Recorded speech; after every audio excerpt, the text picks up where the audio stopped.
Tonight on CBC Vancouver News. High rent and skyrocketing food prices pushing BC's living wage up by 17%. With the life cycle of most of the salmon species, we won't see the full impacts until, a few years down the road. Plus cocaine, pesticides and painkillers, the widespread contaminants found in fish habitat in Abbotsford. I'm excited. I've got those butterflies before a big event. And Horgan out, EB in, getting set to welcome BC's new premier. This is CBC Vancouver News.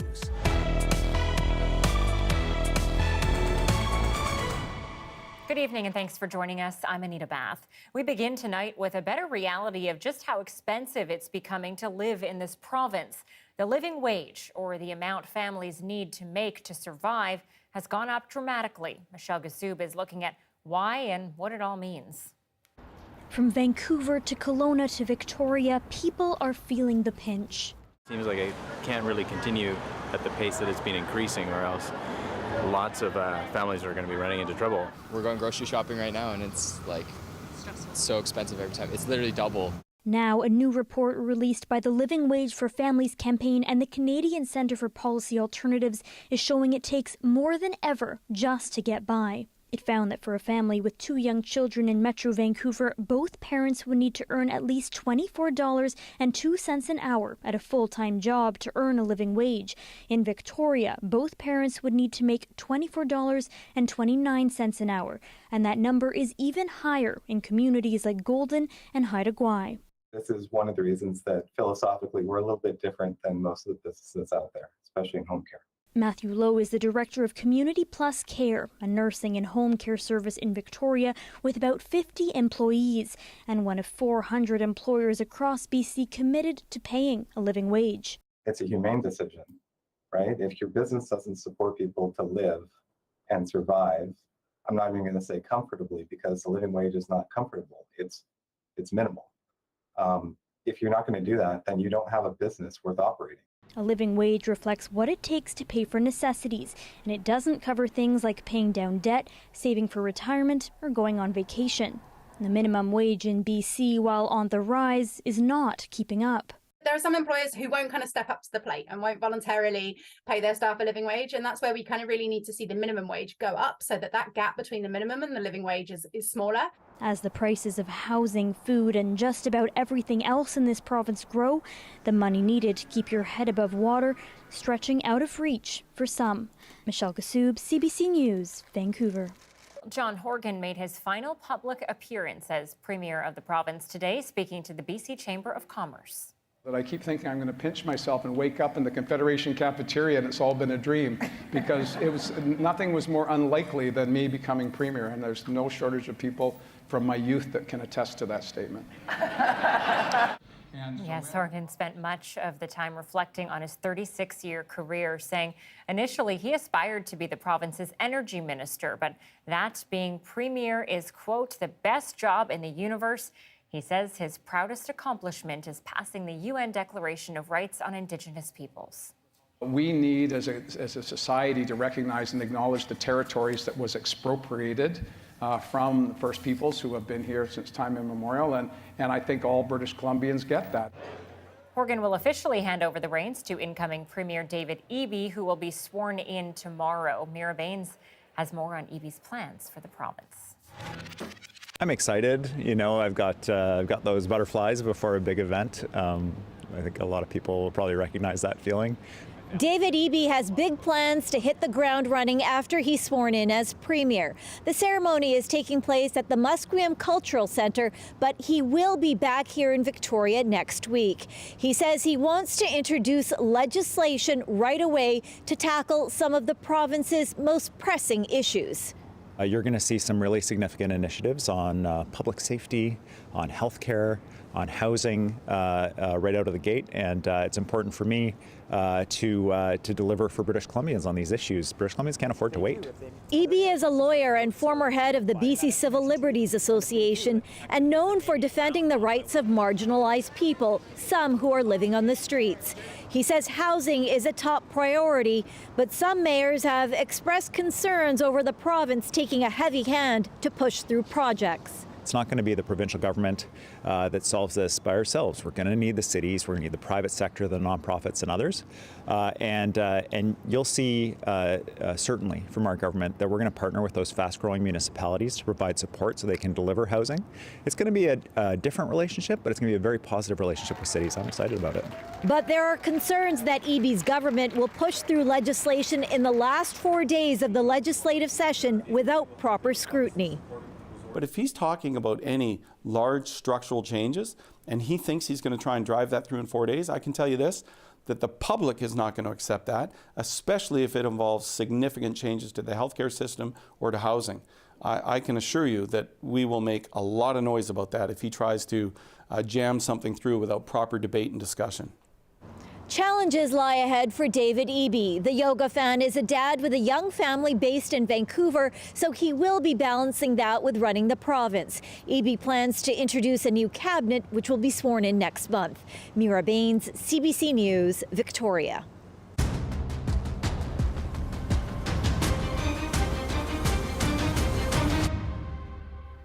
From pesticides to street drugs. Turns out last year's floods in Abbotsford brought high levels of contaminants to water in the area, including the local fish habitat. As John Hernandez reports now, calls are mounting to do more to protect BC's valuable ecosystems. We've been here thousands and thousands of years, and we've adapted to so many different changes. Sumas First Nation Chief Dalton Silver fears his community can only withstand so much. And I think in a short period of time, we've seen what our people can call destruction of the homelands. And it's something that needs to change. 1 year since the catastrophic floods, results of a water sample analysis from the area are pouring in. Researchers determined to find out how the floods may have affected fish habitat.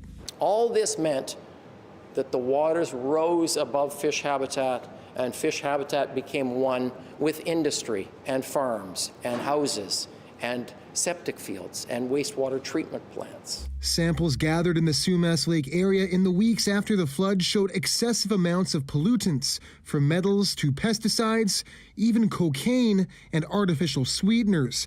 Toxicologist Peter Ross calls the findings a reflection of heavy land use and human behavior. The former waters of the Sumas Lake area have been severely degraded by a very wide variety of contaminants coming from all of our activities, let's face it. A lack of historical data means researchers can't attribute contamination to the floods, but say it likely exacerbated already poor water quality in the area. The findings are fueling calls for better land management in the area, including the need for buffers between farms and fish habitat. There's some fairly easy wins to protect fish habitat.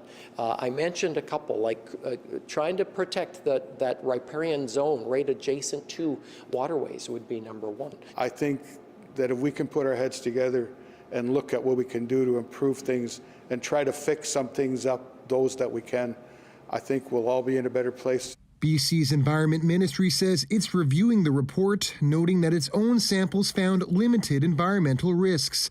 But the Sumas Nation says the strength of future fish returns will tell the true story. John Hernandez, CBC News, Abbotsford.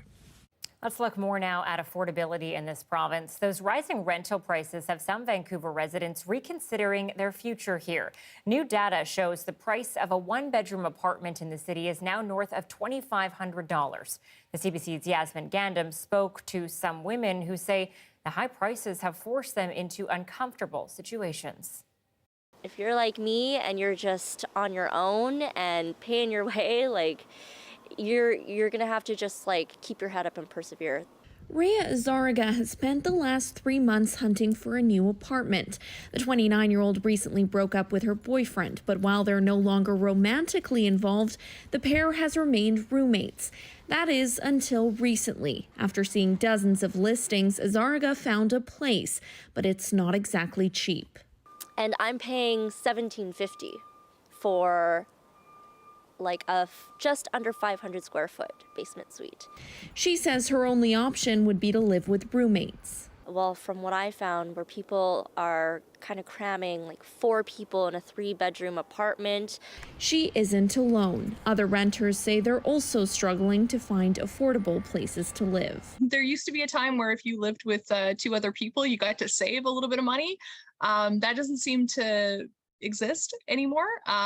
There was essentially nothing that we could find under $1,000 per bedroom. Statistics from rentals.ca, a digital rental platform, shows Vancouver ranks the highest for rent, with the average price of a 1-bedroom renting at just over $2,500 a month. This comes as shelters across the Lower Mainland are full, and financial hardship is one of the many reasons why women are unable to move away when they separate from their partners. We do know that women who are in our services right now in transitional housing, so they've gone to shelter, they want to move out, they want to find a new place to live. They're sort of stuck in the system because of those high rents barrier on the other side. Rental prices are so bad it's got Azarga and others reconsidering their future in the city. I'd probably be able to afford like a 1-bedroom or a 2-bedroom, like everything that I wanted and more, and not have to like worry, oh, like if I make this purchase on the weekend, if I go out for dinner with my friends. As she settles into her new apartment, she says Vancouver is home, at least for now. Yasmin Gandam, CBC News, Vancouver.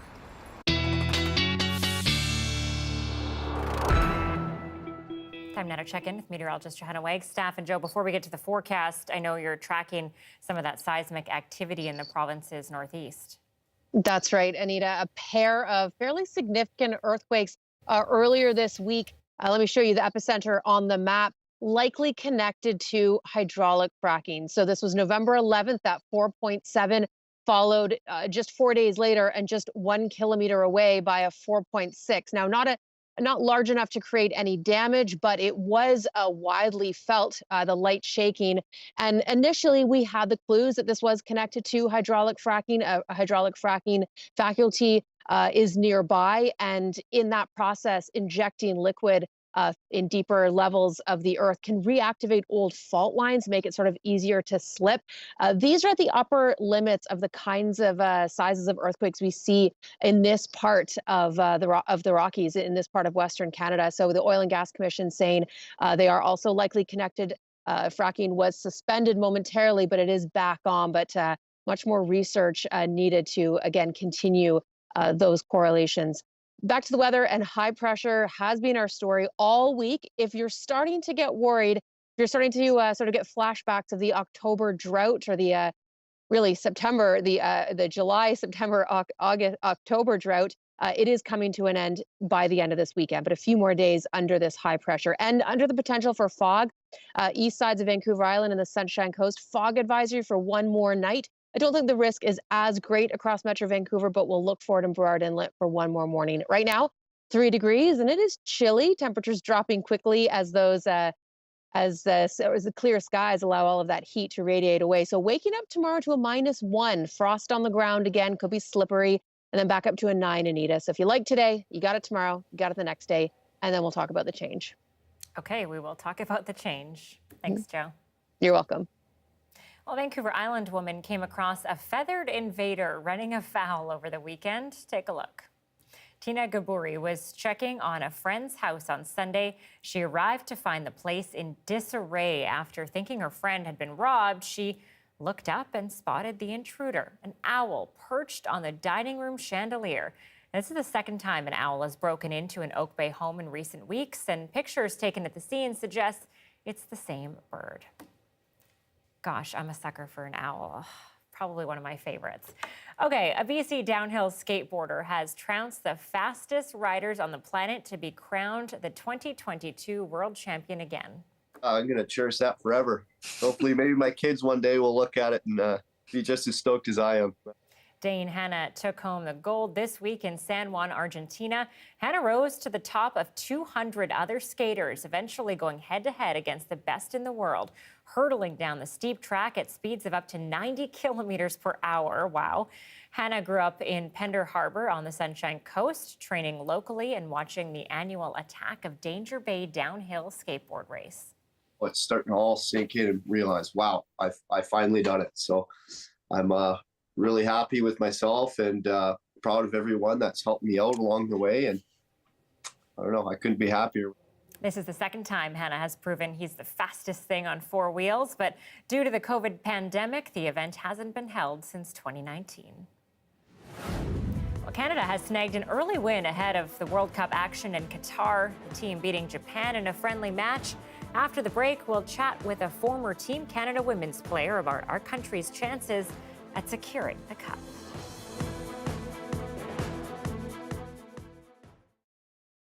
Thanks for staying with us during our commercial-free live stream tonight. A Quebec teen recently underwent a rare and innovative surgery that's proven to be a life changer. Doctors at the Montreal Children's Hospital used a new technique to treat a severe deformity that she was born with. And as Chloe Rinaldi tells us, she wants her story to offer hope for others. In her hospital room, Emeraude Zuniga is recovering from her 6-hour-long surgery. Je me suis vue dans le miroir, puis c'était tout plat, puis j'étais comme, mon Dieu. Zuniga says when she saw herself in the mirror and her chest was flat, she was overjoyed. The 17-year-old was born with a rare chest wall anomaly. Her sternum was misaligned, creating a lump. She had been knocking on the doors of multiple hospitals and clinics for a couple of years because she felt her chest had a lump that wasn't supposed to be there. So Dr. Wisanji and a team of doctors at the Children's developed an innovative surgery to fix it.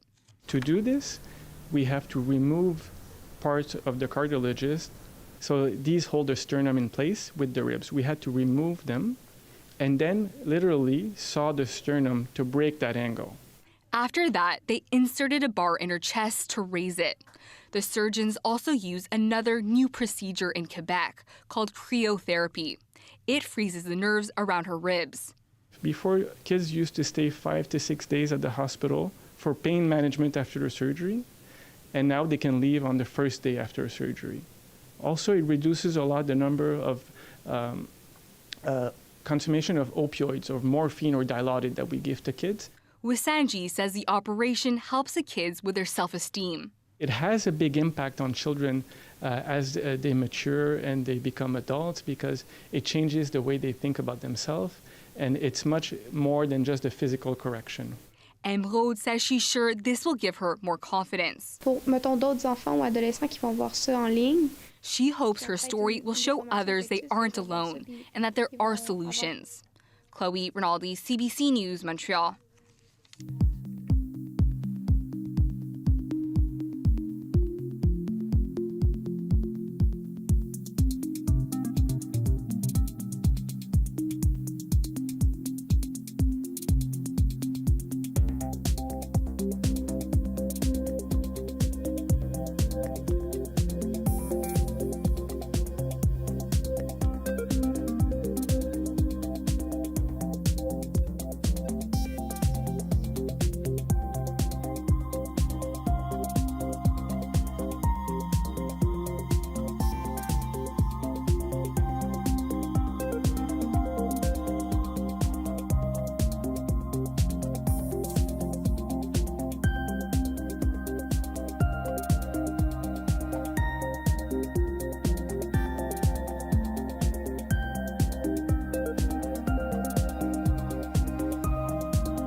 Well, after the missile strike that killed 2 men in Poland, the country's national soccer team's taking no chances during its flight to the World Cup in Qatar. This is the team's plane being escorted to the southern border of Poland by 2 F-16 fighter aircraft. The missile strike on Tuesday was the first direct violence a NATO country has suffered since Russia's invasion of Ukraine began. Preliminary findings disputed by Kyiv suggest it was a Ukrainian air defense missile that landed in Poland unintentionally. And with the start of soccer's World Cup just days away, billions of eyes, of course, will be on Qatar's new soccer stadiums. But what attention will be on the crews who made them? Now, thousands of migrant workers endured harsh conditions. Many died, and advocates have long demanded action. As Thomas Dagla tells us, ahead of Sunday's kickoff, their calls have gone unanswered. Touching down in Doha, a steady stream of the world's best players, ready to compete for their countries on soccer's biggest stage. It's a World Cup, no matter when it is in the time of the year. It's in the winter now, and we're here in 30-degree heat, but we want to enjoy it. For Canada, first came a pit stop in Dubai for a final warm-up match. Still missing in action is the team's biggest star. Alphonso Davies remains sidelined with a hamstring strain. Fonzie's en route now to join us, and we'll assess him as soon as he arrives. England's team meeting with migrant workers, reminding the world of the harsh, sometimes deadly conditions laborers endured to build tournament infrastructure. Everything you see in Doha was built by migrant workers. Thank you so much to everyone. Human rights advocates again sounding the alarm as Qatar's capital makes final preparations. Activist Yasin Kakande releasing this picture. Behind him, migrant workers trying to rest with no shade from Doha's scorching sun, raising questions about promised labor reforms. What Qatar has been doing has been only addressing that spotlight, working to satisfy the international community. Because then opposition. As for those Canadians, they looked for an upset over higher-ranked Japan. Stephen Vittoria tying the match in the first half. Then Lucas Cavallini cashed in on a penalty kick, the ball barely crossing the line for the win. For Canada, it's our first. Some team members making it clear this World Cup is about more than soccer. What our plan is to go and show the world what Canada's all about. We truly believe that our morals set us apart. Next week come the biggest challenges yet for Canada on the field and for Qatar on the world stage.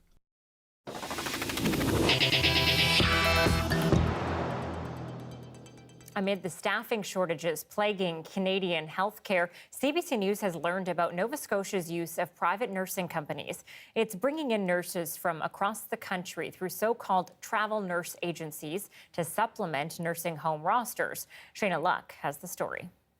Long-term care homes have said for years they need more staff, and Nova Scotia is paying a hefty premium to get them. It's allotted more than $21 million for travel nurses in less than a year.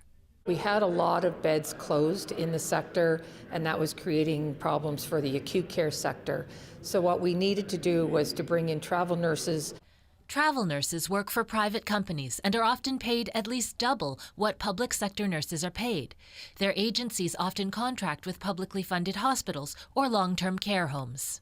In Nova Scotia's case, CBC News has learned the province approved rates of between $96 and $138 an hour for the travel nurses in long-term care. It also provides a $3,000 housing allowance and a vehicle. The wages of regular nurses in the sector top out at about $40 an hour. Many of our nurses don't believe that that's fair. The union president agrees with the minister that immediate staffing shortages must be addressed, but she calls hiring travel nurses a Band-Aid solution. She says the answers rest with the nurses themselves. Those are the young men and women that have the solutions, and they can tell us what it's going to take for them to stay and work and live in Nova Scotia, part-time or full-time. For some, the high cost of living leads them to try travel nursing. There was lack of affordable housing in my community, so I decided to pack up my car. And Julie McCutcheon says she loves working her way across Canada, including stints in Digby and Sydney. She says better pay and housing benefits are important to many nurses. I would absolutely love to settle down in my community in Ontario. When I can afford to purchase a house in that community. Many travel nurses also say they need to be able to say no to shifts that don't fit with their lives. Being able to request days off and actually get them off, and having that that ability to say, like, hey, like, I'm giving you multiple months notice, I need these days off, and having that respected. The travel nurses in long-term care are joining other travel nurses who are already working in the hospital system. The long-term care minister acknowledges the program is meant to be temporary, but she wouldn't put any end date on it. Shayna Luck, CBC News, Halifax.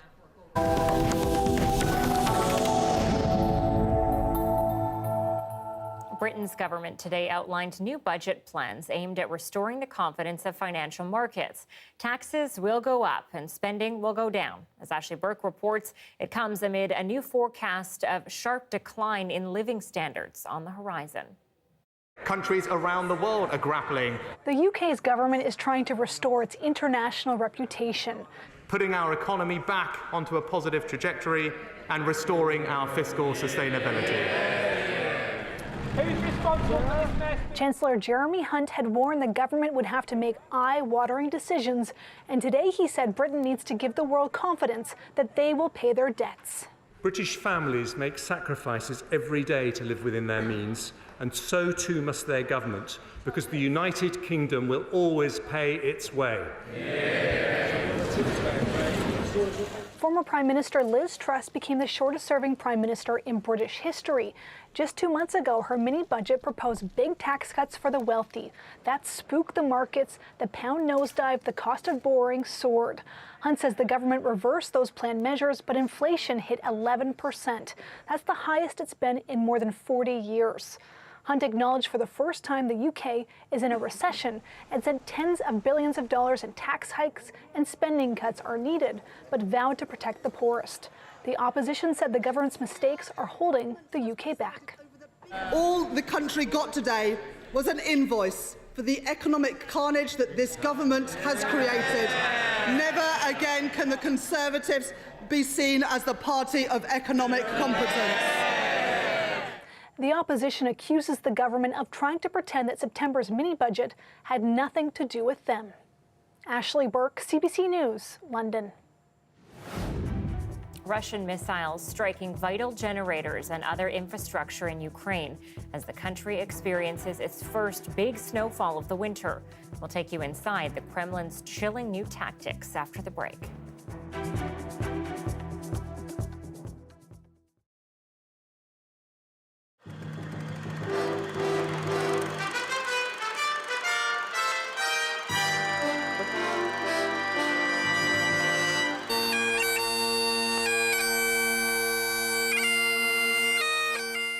You could live through a lifetime of wartime remembrances and never see one quite like this. They lost their lives while in the service of their country and ours. Presiding in the rainforest is British Columbia's Lieutenant Governor, her elegant shoes planted in the mud. Around her, amid the logs and ferns, a small band of veterans ponders the rusting hulk of a wartime DC-3 and the fate of the British pilots who crashed here on a training exercise back in 1944. At the going down of the sun, and in the morning, we will remember them.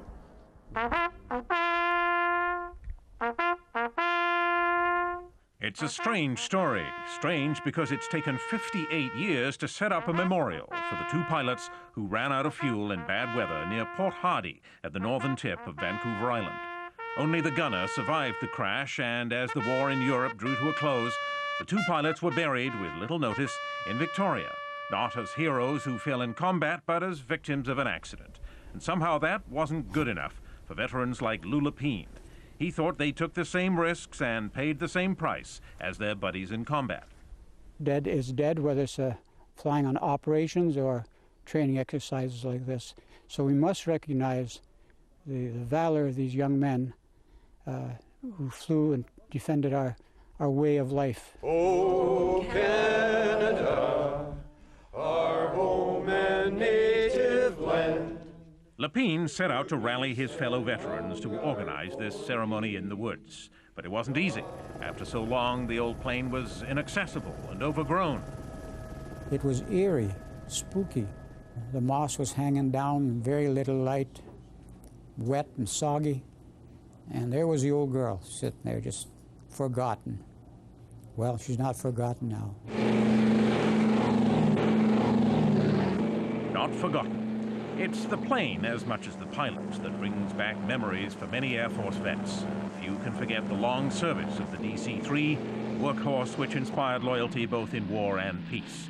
But what about the pilots? In this case, the trail's gone cold after so long, and little is known of J.M. Talbot and T.S. Wardlow. They just vanished into the statistics until now.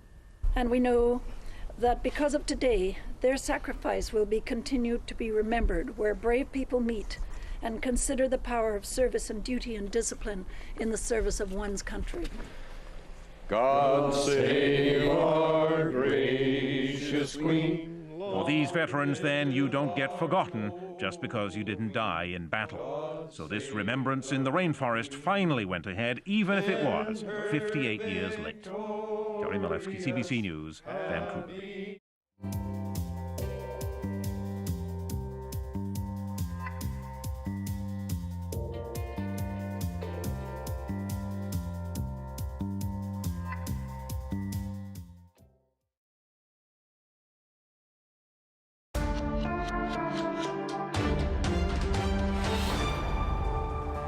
To the war in Ukraine now and the battle of widespread power outages today after renewed Russian airstrikes. UN officials now warn a severe humanitarian crisis looms, with millions possibly facing repeated outages through the coming winter. Chris Brown has more. With Ukrainian cities already struggling to stay warm, a car's dashcam captured another salvo of Russian missiles slamming into a gas production facility in Dnipro. Buildings in Zaporizhia were hit too, leaving 4 dead. How are we even surviving, he asked. The Kremlin is trying to put Ukrainians into a deep freeze, and it's partially working. So many transmission and generating facilities have been struck that 40% of Ukraine's infrastructure is now damaged or destroyed. As the first major snowstorm hit Lviv, people told us they're bracing for a brutal winter. I can stay active, but when it's cold, she cries and we have to figure out how to keep her warm, she said. We met these Norwegian medics who've been in war-ravaged eastern regions evacuating families who don't have heat. In worst case, people will die during winter because they will freeze to death. Everywhere there are rolling blackouts as businesses struggle to keep going. Here, it's late afternoon with coffees by candlelight. Restaurants are still open, as is this row of retail shops, but for cash only. We visited a big box store that sells precious generators at a huge cost. $1,000 Canadian for a small one, barely enough to keep a fridge running. We only have one large generator left, Ruslan told us. While there is a steady supply arriving, they get snapped up quickly, he says. Generators, though, cannot keep entire cities warm.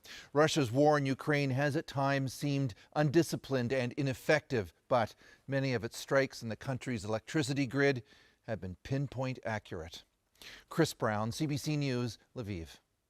A Dutch court has convicted 3 men for their role in the downing of Malaysia Airlines flight MH17 over Ukraine in 2014. The civilian passenger jet was hit with a Russian surface-to-air missile, killing all 298 people on board, including a 24-year-old Canadian. As Briar Stewart reports, the 3 are facing jail time and restitution.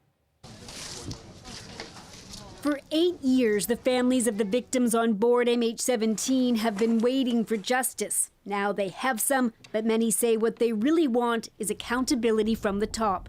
It's the Russian aggression in Ukraine that killed 298 people on MH17, and we want to see an end to that aggression, an end to that war.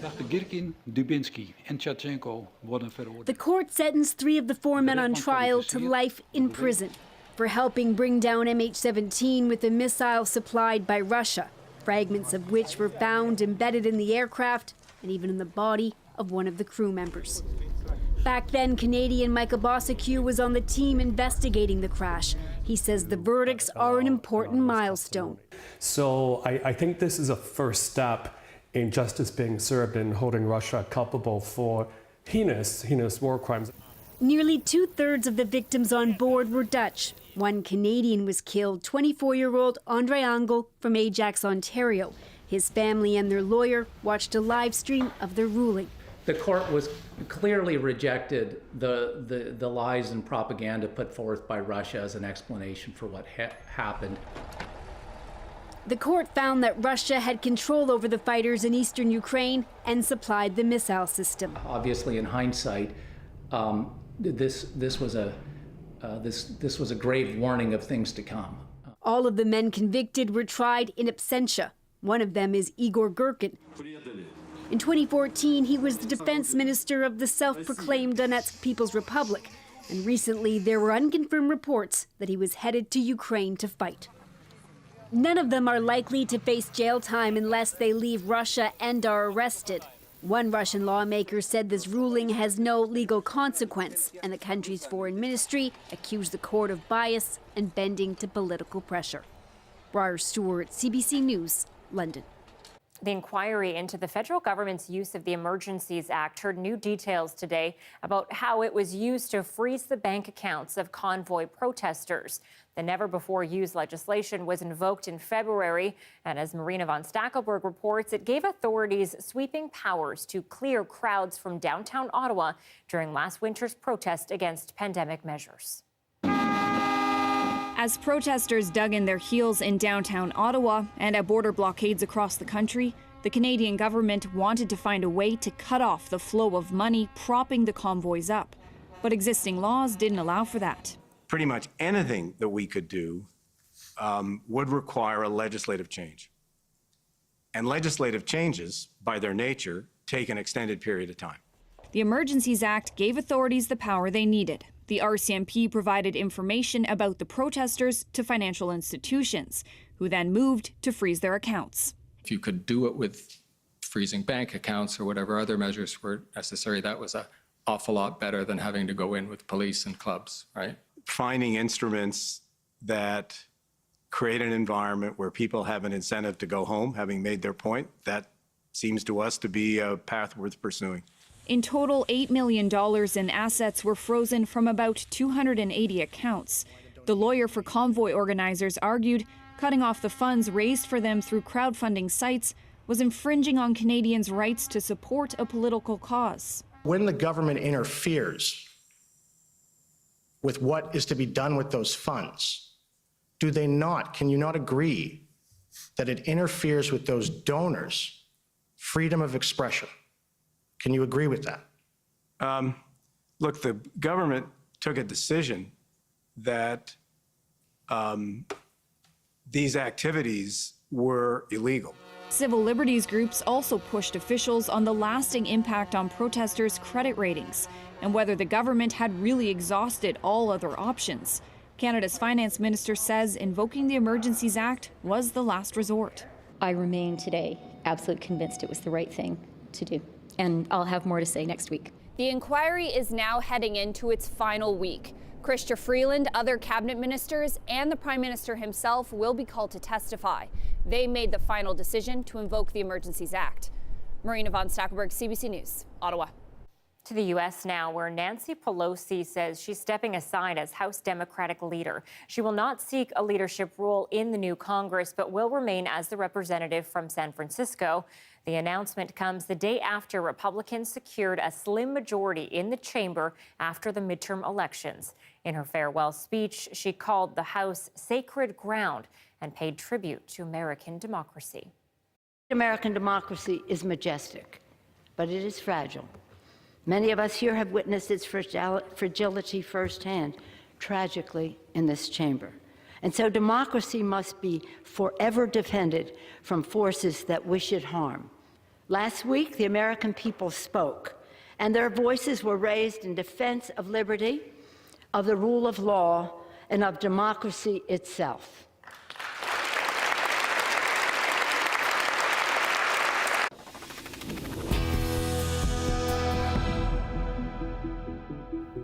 back here in Canada. After battling a wave of sick children, health workers in Edmonton have yet another infectious disease to contend with. The bacteria Shigella has sent more than 110 people to hospital.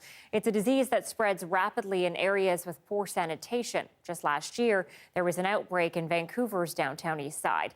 Now in Edmonton, Julia Wong shows us why one doctor says the city should be embarrassed that so many are sick. You have an appointment today? At this inner-city health center, staff routinely screen clients for a bacterial infection spreading through Edmonton's homeless population.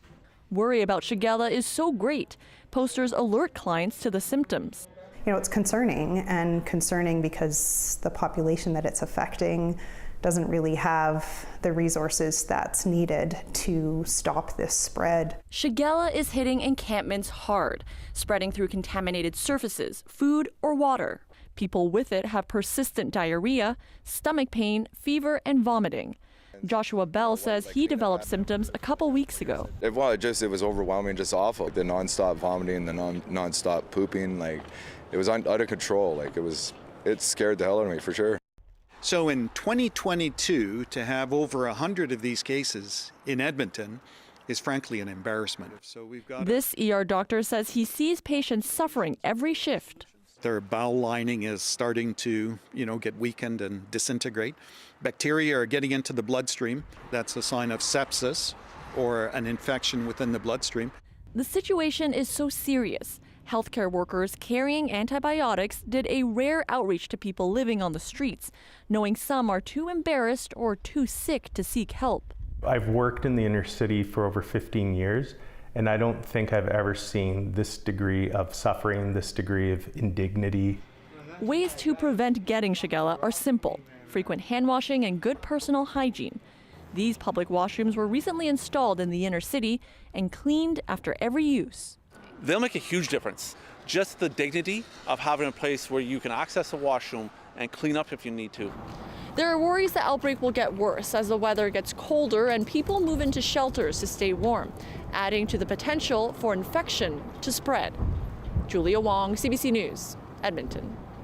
A story now about a homeless man trying to help others while freezing himself. Ernest McPherson lives in Saskatchewan. He rarely sleeps on his cold nights on the streets. And as Bonnie Allen tells us, it's because he's patrolling to make sure no one else is suffering. Soup. Soup keeps you warm at night. Ernie McPherson rarely sleeps at night. The homeless man is always on the move, so he won't freeze to death. Everybody home. And neither will others. One's in the back seat, one's in the front seat over there. Like many small cities, Meadow Lake has no homeless shelter and no drop-in center for people to warm up in the evenings or on weekends. It's like there's nowhere in the world for them, and nobody wants them. They're really happy when they see me come along. Ernie likes to check in on about 15 people every night, and he has a pretty good idea where to find them, often in alleyways, abandoned buildings, or vehicles. Doesn't take long to freeze out here. The daytime brings warm refuge. Good afternoon, young men. Those here at Door of Hope Soup Kitchen say McPherson has saved more than one life. He says he does it because someone saved his life last winter when he fell asleep outside in a snowstorm. And I know I would have died.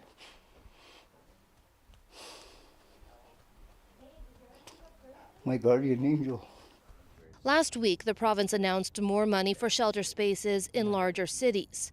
It says people in communities that don't have a shelter can ask social services for hotel room tokens. But this outreach worker says homeless people are often denied. They've been told, sorry, you've already maxed yourself out this time.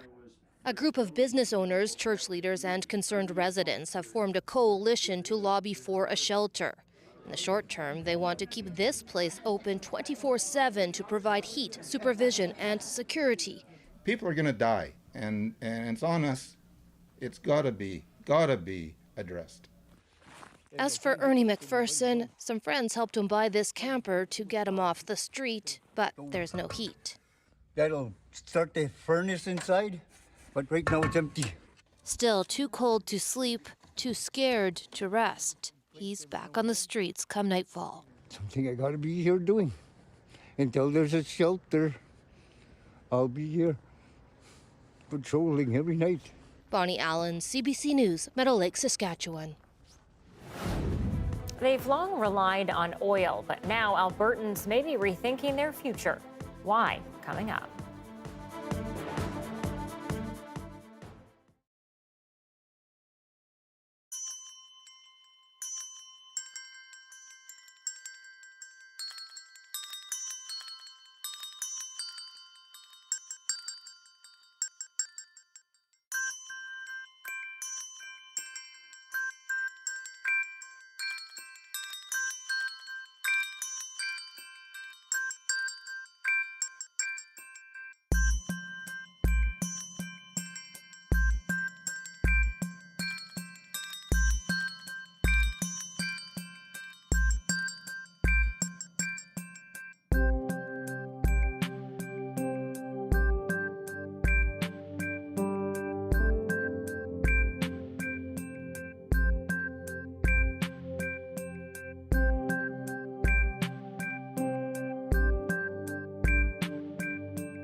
Well, it's more disappointment tonight for Taylor Swift fans. Ticketmaster says it's canceling tomorrow's public sale of tickets for her tour.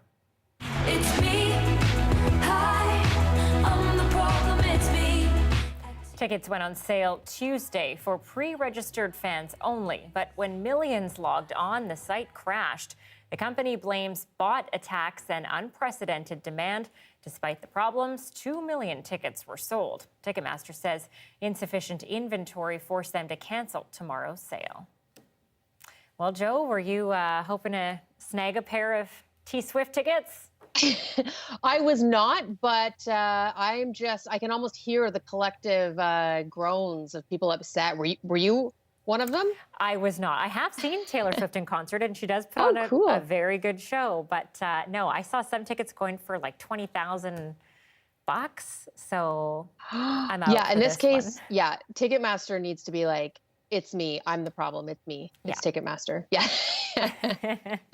Okay, Anita, I got to show you something that I'm tracking on the other side of the country, a very rare phenomenon, which is why I wanted to show all of you tonight. This is thunder snow happening right now in the lower Great Lakes. We are getting intense squalls as very cold southwesterly winds travel across unusually warm and open waters of the lower Great Lakes. So we are seeing basically those winds come to a halt as they hit the land, the topography of the land on the other side of the lake, and that forces it up. So it's like a snow thunderstorm.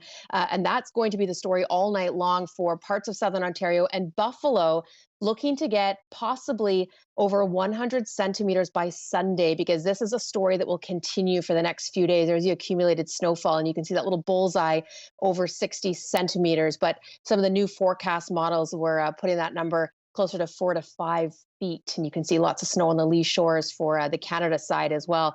We've always seen the thunder snow once, I remember, here in Metro Vancouver, maybe about 10 years ago, but it is rare. You really need an upward force to bring that friction to our snow clouds. None of that in our forecast. We've got that high pressure ridge that is sinking south, opening the door to Pacific systems for Sunday. So clear and cold for the next couple of days, but watch as I get you through Sunday. Increasing cloud for the south coast. That's when we're looking to see snow for Prince George. And by Monday, we'll get that precip across the south coast. We've got a series of low pressure systems tracking in for most of next week. So if you've been enjoying the cold and clear, well, you've got a couple more. So tomorrow, waking up to those -1 temperatures, quickly climbing back to our seasonal, if not slightly above seasonal, of 9 for Metro Vancouver. Next couple of days will be lovely in the sun, increasing clouds for Sunday. Showers possible on Monday, but the real rain will start Monday overnight into Tuesday. So Anita, we're going from cold and clear to wet and mild very quickly. That's the way it goes. That's what we're supposed to have, right? Exactly, exactly. Thanks, Joe. You're welcome.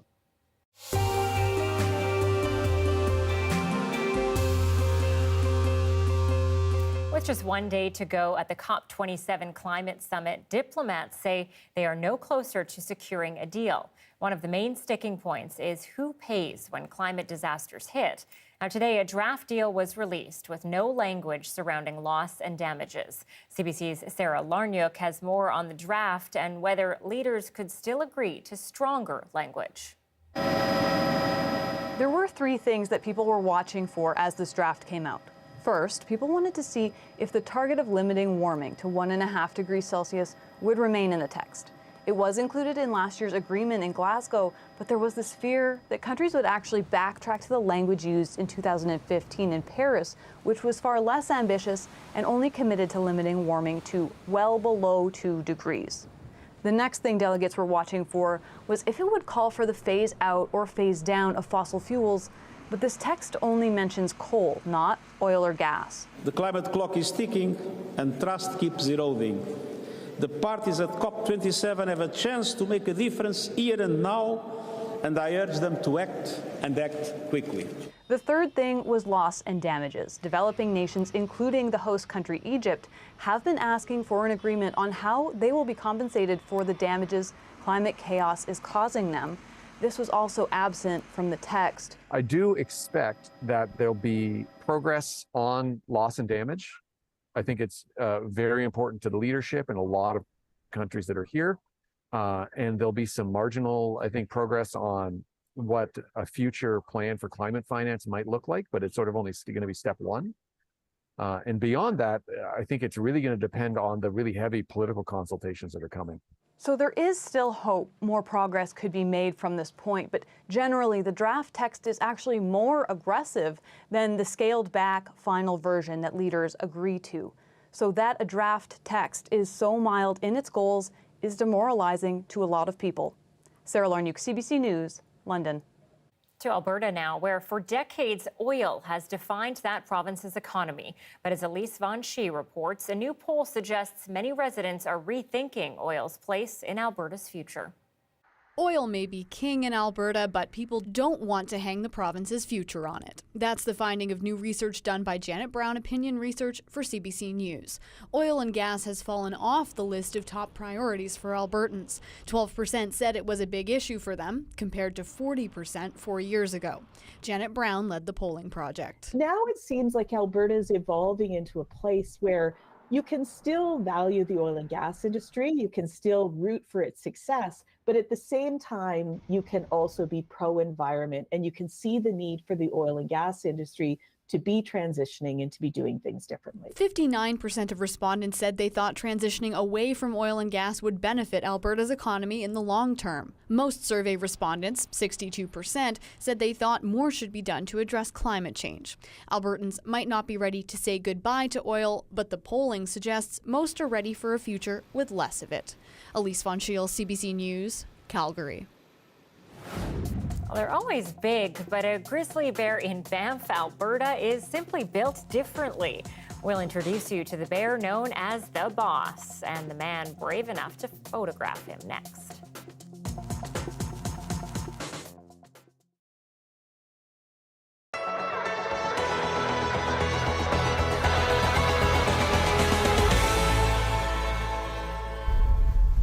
Here, this flux tower measures the net flux of carbon from the forest to the atmosphere. Basically, it tells us, is that forest actively sucking carbon out of the atmosphere, or is it releasing carbon out of in the atmosphere? My little part in this bigger research is to actually assess how much of the carbon that the forest uses, how much of it is getting stored in the wood of trees every year, and how does that differ between species? Which species will be able to grow under warmer conditions or drier conditions? Is it going to be red maple versus balsam fir versus red, black spruce, etc.?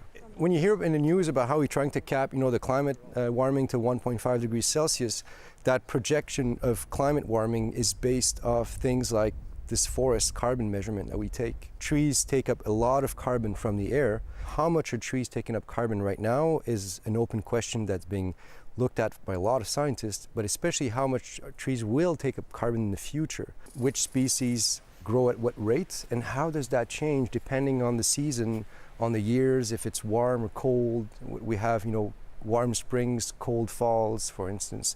We need to get a better understanding of how the trees respond to that current and future climate. So we have a few of these sensors. They're springs that we call dendrometers. It's a spring that's sitting on the bark of a tree. Every time that bark swells or shrinks, that spring just follows the bark, and it's very sensitive to a micrometer sensitivity. So we can really literally see the tree breathe on a 24-hour cycle. On the seasonal cycle, we see when exactly the trees are starting to grow and putting on some new wood, at what rate every day for the entire growing season. Also stem respiration chambers here. So these are another type of device. It measures the breathing of trees in terms of carbon dioxide. Just like we breathe, trees also breathe. So they do this process called respiration. And this depends on the activity of the tree. So when they're actively growing, they will release more carbon dioxide. So we can measure that through the stem with these stem respiration chambers. So these are different sensors. So what we're measuring at the top of the tower will be that exchange of CO2 between the forest and the atmosphere. To understand why is the forest taking up more or less, we need to understand how much moisture is in the soil. And these sensors tell us what's the temperature and the humidity from the forest floor all the way up to the top where we measure the fluxes, so we can understand, was it really hot on a certain day in the forest, and that's why the forest didn't take up as much as CO2 as we would expect, for example. Personal level, it is disappointing, to see the limited action that we take as a society because of the lack of understanding of how important that is. Because as a human species, our nature is to think short term, to think about what we feel with our senses. Climate change is not something that we sense so easily as much as a disturbance. I just feel that we have to get the information out and try to, like I'm doing right now, just talk to people, get people aware of what is happening and the reality of this. So this is the growth of one tree. See the shaded bark? So this.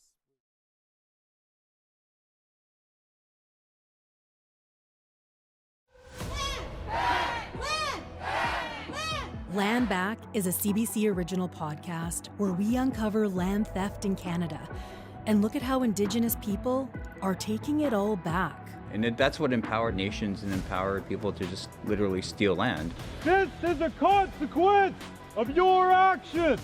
And it's time to give land back. Land Back is out now on CBC Listen or wherever you get your podcasts.